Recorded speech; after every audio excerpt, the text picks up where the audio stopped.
Assalamualaikum warahmatullahi wabarakatuh. Halo teman-teman semua, di sini kami dari kelompok 2 akan menjelaskan materi fisika tentang alat-alat optik. Pada materi alat-alat optik, yang pertama yang akan dibahas yaitu mengenai mata.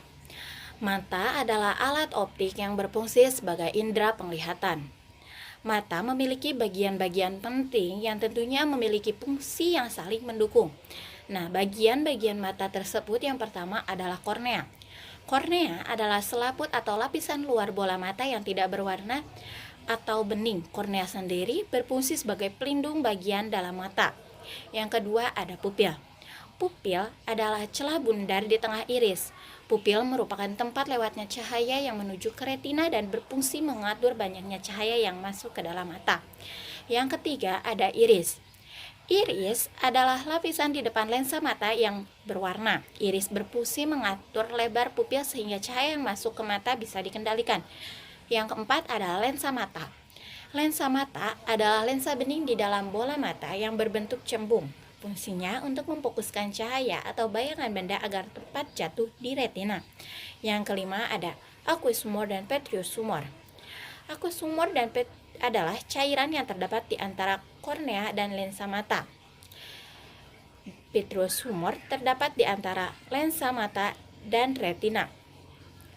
Kedua cairan ini berfungsi untuk memberi bentuk dan kekokohan pada mata. Yang keenam ada retina. Retina yaitu lapisan mata yang berfungsi sebagai layar penerima cahaya atau bayangan benda. Lapisan mata mengandung sel-sel pekat cahaya atau bintik kuning. Bintik kuning adalah bagian dari retina yang berfungsi sebagai tempat terbentuknya bayangan yang jelas. Sementara itu, sel-sel retina yang tidak peka terhadap cahaya disebut bintik buta. Apabila bayangan jatuh pada bintik buta, bayangan tampak tidak jelas atau kabur. Yang ketujuh ada otot siliaris, yaitu bagian mata yang mengatur panjang, fokus, atau kelengkungan lensa. Yang kedelapan ada saraf mata. Saraf mata berfungsi meneruskan rangsangan bayangan dari retina menuju ke otak.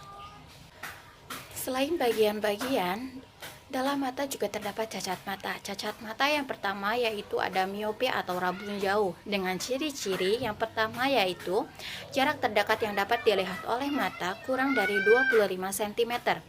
Yang kedua, jarak terjauh yang dapat dilihat oleh mata lebih dekat tak terhingga. Yang ketiga, bayangan jauh tuh tepat di depan retina. Yang keempat yaitu penderita rabun jauh harus dibantu dengan lensa cekung atau lensa negatif. Perbandingan untuk mengetahui kekuatan lensa yang digunakan bisa dengan P sama dengan 100 per min PR. Dengan keterangan P yaitu kekuatan lensa dalam satuan dioptri, PR yaitu titik jauh mata dalam satuan sentimeter. Dan untuk mengetahui jarak fokusnya bisa digunakan dengan F sama dengan min PR.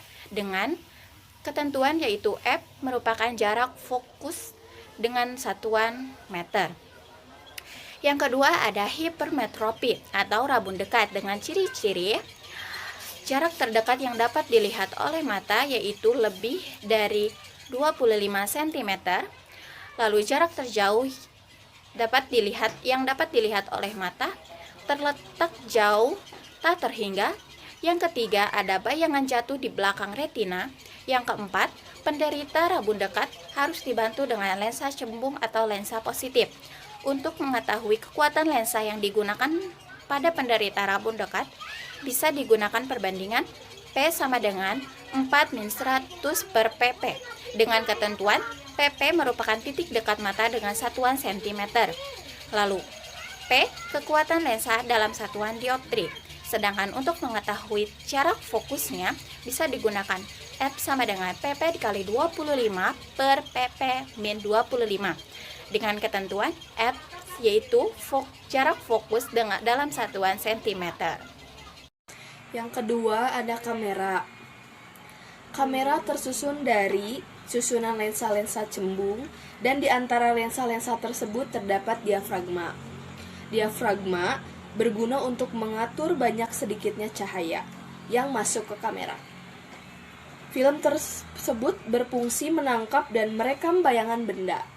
Sifat bayangan yang dihasilkan oleh lensa kamera yaitu nyata, terbalik, dan diperkecil.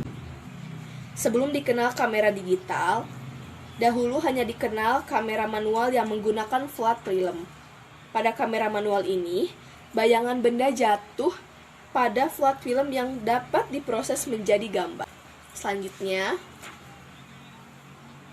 apabila kamera berada pada jarak wajar, posisi film akan berimpit dengan bayangan nyata dan berbentuk sehingga menghasilkan bayangan sangat tajam. Dengan sebuah lensa mengumpul, jarak bayangan akan bertambah jika jarak benda berkurang.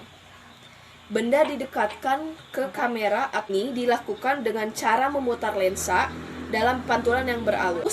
Kamera tersebut, lensa digerakkan mendekati film jika jarak benda jauh atau dekat. Begitupun sebaliknya, lensa kamera digerakkan menjauhi film jika benda berada pada jarak yang dekat. Yang selanjutnya adalah loop. Loop atau kaca pembesar merupakan alat optik yang berupa lensa cembung.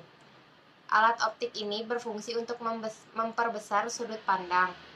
Untuk memanfaatkan lensa cembung sebagai loop, benda harus diletakkan di ruang lensa atau O kurang dari S kurang dari F, sehingga sifat bayangannya adalah maya, tegak, dan diperbesar. Pengamatan dengan loop memiliki dua keadaan akomodasi, yaitu mata berakomodasi maksimum dan tidak berakomodasi. Selanjutnya adalah perbesaran loop atau M. Yang pertama, untuk mata berakomodasi maksimum, rumusnya adalah M sama dengan Sn per F plus 1. Sn adalah jarak baca normal atau titik dekat mata normal sama dengan 25 cm. F sama dengan 100 per P, yaitu jarak titik api lensa yang satuannya cm. M adalah perbesaran loop. Yang kedua, untuk mata tak berakomodasi, rumusnya M sama dengan Sn per F. Dan yang ketiga, untuk mata berakomodasi pada jarak X, rumusnya M sama dengan Sn per F plus Sn per X. Mikroskop terbagi dari dua lensa positif, yaitu lensa objektif dan lensa okuler. 2. Jarak fokus lensa objektif lebih kecil dari jarak fokus lensa okuler. Bisa dirumuskan menjadi FOB lebih kecil dari FOK. 3. Bayangan yang dihasilkan lensa objektif nyata terbalik diperbesar. Bisa dirumuskan FOB lebih kecil dari SOB lebih kecil dari 2 FOB. 4. Bayangan yang dihasilkan oleh lensa okuler yaitu maya, tegak, diperbesar seperti perbesaran dan panjang mikroskop. 1. Untuk mata berakomodasi maksimum. Bisa dirumuskan S pangkat 1 OK sama dengan min Sn. M sama dengan MOB dikali MOK.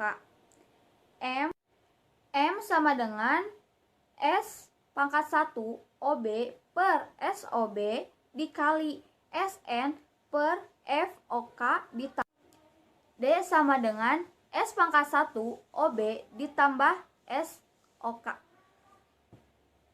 2. Untuk mata tak berakomodasi, M sama dengan MOB dikali MOK. M sama dengan S pangkat 1 OB per SOB dikali Sn per FOK. D sama dengan S pangkat 1 OB ditambah FOK.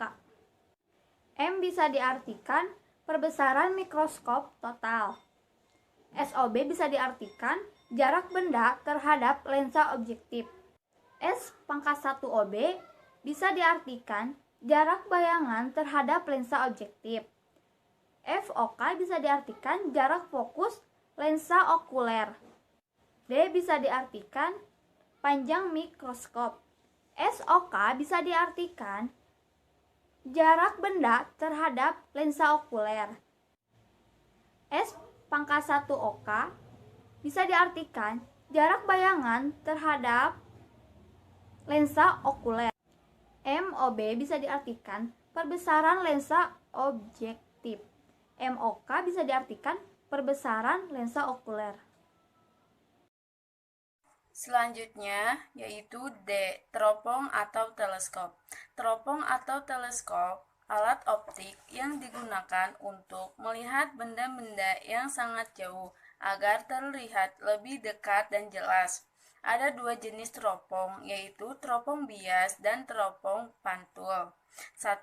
Teropong bias. Teropong bias terbagi menjadi 4, yaitu teropong bintang, teropong bumi, teropong prisma, dan teropong panggung. Teropong bintang digunakan untuk mengamati objek-objek di luar angkasa luar. Teropong bintang tersusun dari dua lensa cembung yang merupakan lensa objektif dan lensa okuler. Jarak fokus lensa objektif lebih panjang dari jarak fokus lensa okuler atau FOB lebih dari FOK. Lensa objektif teropong membentuk bayangan bersifat nyata, terbalik, dan diperkecil. Adapun bayangan yang dibentuk oleh lensa okuler bersifat maya, terbalik, dan diperbesar. 1. Mata tidak berakomodasi. Apabila mata pengamat tidak berakomodasi, bayangan yang dibentuk oleh lensa objektif sekaligus di titik fokus lensa objektif dan titik fokus lensa okuler. Lensa okuler akan membentuk bayangan yang berada di titik tidak terhingga. Perhatikan gambar di atas. Persamaan perbesaran sudut teropong M sama dengan fokus objektif per fokus okuler. Persamaan panjang teropong atau jarak antar lensa yaitu D sama dengan fokus objektif ditambah fokus okuler. 2. Mata berakomodasi maksimum. Mata berakomodasi maksimum yaitu jarak okuler sama dengan min jarak titik dekat normal. Lensa okuler diatur sedemikian agar bayangan yang dibentuk lensa objektif terletak di titik fokus lensa okuler. Persamaan perbesaran teropong untuk mata akomodasi maksimum. Perhatikan gambar di atas. Dengan rumus M sama dengan FOB per FOK sama dengan FOB per FOK buka kurung SN ditambah FOK per SN. Persamaan panjang teropong yaitu D sama dengan FOB plus SOK. Teropong bintang dapat digunakan dengan mata berakomodasi atau dengan mata tidak berakomodasi. Oleh karena itu, pengamatan biasanya berlangsung berjam-jam. Teropong bintang sering digunakan dengan mata tidak berakomodasi. B. Teropong bumi. Teropong bumi atau sering disebut teropong medan tersusun atas 3 jenis lensa cembung, yaitu lensa objektif, lensa pembalik, dan lensa okuler. Bayangan yang dibentuk bersifat maya dan lebih dekat. Lensa pembalik hanya berfungsi membalik bayangan yang dibentuk lensa objektif agar menjadi tegak. Teropong bumi lebih sering digunakan dengan mata berakomodasi maksimum. Persamaan perbesaran untuk mata berakomodasi maksimum yaitu sebagai berikut. M sama dengan FOB per FOK sama dengan FOB per FOK buka kurung SO plus FOK per SN. Panjang teropong yaitu L sama dengan FOB plus 4 FO plus SOK. Persamaan panjang teropong dan perbesaran untuk mata tidak berakomodasi yaitu M sama dengan FOB per FOK dan L sama dengan FOB plus 4FV plus FOK. C. Teropong panggung atau teropong Galileo. Teropong panggung terdiri atas susunan lensa cembung dan lensa cekung. Lensa cembung sebagai lensa objektif dan lensa cekung sebagai lensa okuler. Lensa cekung di sini juga berfungsi sebagai pembalik, sehingga bayangan yang dihasilkan tidak terbalik. Persamaan panjang teropong panggung untuk mata tidak berakomodasi, yaitu L sama dengan FOB ditambah FOK. Nilai FOK bertanda negatif karena lensa okuler berupa lensa cekung. Persamaan perbesaran yang anguler berlaku pada teropong panggung, sama dengan persamaan perbesaran pada teropong bintang. D. Teropong prisma. Teropong prisma hampir sama dengan teropong bumi, tetapi lensa pembaliknya diganti dengan sepasang prisma siku-siku sama kaki, yang disisipkan di antara lensa objektif dan lensa okuler. Setiap setengah bagian teropong terdiri dari satu lensa objektif, satu lensa okuler, dan sepasang prisma siku-siku sama kaki yang disisipkan satu sama lain pada sudut siku-sikunya. Sepasang prisma itu digunakan untuk membalik dengan pemantul sempurna. Prisma membalik bayangan akhir yang dibentuk lensa okuler terlihat oleh mata tegak terhadap arah benda semula. Yang kedua, teropong pantul. Oleh karena jalannya sinar di dalam teropong dengan cara memantul, maka teropong ini dinamakan teropong pantul. Pada teropong pantul, cahaya yang datang dikumpulkan oleh sebuah cermin melengkung yang besar. Cahaya tersebut kemudian dipantulkan ke mata pengamat oleh satu atau lebih cermin yang lebih kecil.